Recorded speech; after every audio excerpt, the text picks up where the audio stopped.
আর ওই যে সামনে সর্বজান্তা মার্কা অ্যাটিটিউড নিয়ে যে ছেলেটা আসছে, ও পোগো। আমরা একই পাড়ার বন্ধু, আমাদের ছেলেবেলা স্কুলিং সবটা একই সাথে হয়েছে।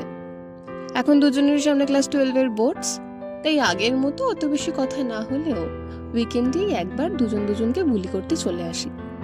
আমাদের বাড়ির লোকের ধারণা আমরা হয়তো প্রেম করছি। আরে মানে যে ছেলেকে ছোটবেলায় নাকি ইয়ে খেতে দেখেছি, তার ব্যাপারে এসব কিছু হাসি নাকি? ওই যে চলে এসছে। কি রে ভেবলি, ঠান্ডার মধ্যে হাতে আইসক্রিম নিয়ে কি করছিস? আজব মাথা মোটা তো তুই। আইসক্রিম হাতে নিয়ে কি করে মানুষ? খাবো বলেই হাতে আছে। সামনের এক্সামটা তার মানে আমি একাই দিচ্ছি, তুই তো বিছানায় পড়ে থাকবি। এ ভাই, তুই তো চাপ খাস কেন বলতো? এক্সাম মার্চে, আর এখন জানুয়ারি।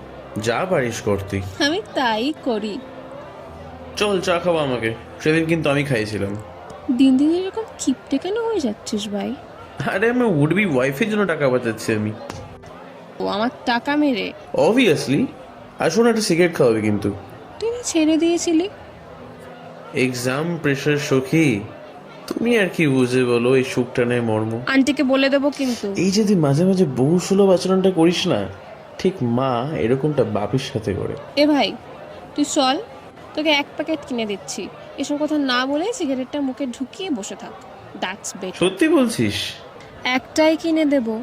ধুর, বেশি করলে না হেড অফিসে খবর চলে যাবে আঙ্কেলের কাছে একদম। তুই এরকম নালিশ করলে বাড়ি থেকে ওরা তোর আর আমার প্রেমটা নিয়ে না সিরিয়াস হয়ে যাবে। ওহো, আমরা প্রেম করছি? According to our parents. তা যা বলেছিস। আজকেও দিদি ইনডিরেক্টলি জিজ্ঞেস করছে তোর আর আমার মধ্যে কিছু চলছে কিনা। আর তুই কি বললি? কি বলবো আর, কিছু চলছেই তো না। হুম, সেই। চল চা খাবো। চল। এই ভেবলিটা কি কখনোই কিছু বুঝবে না? হ্যাঁ মানছি আমরা একেবারে বাচ্চা বেলার বন্ধু, তবে বাচ্চারাও তো বড় হয় নাকি? কি জানি এই জন্মে আর বলে উঠতে পারবো কিনা।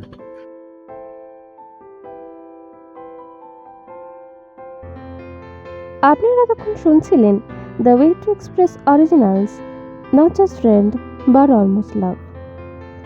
গল্পটিতে পোগোর চরিত্রে সৌরভ, গল্প লিখন, সাউন্ড ডিজাইনিং, পোস্টার ডিজাইনিং এবং তুলির চরিত্রে আমি শ্রেয়া। আপনারা যদি এরকম আরও গল্প শুনতে চান তাহলে সাবস্ক্রাইব করুন দ্য ওয়ে টু এক্সপ্রেস চ্যানেলটি। Thank you.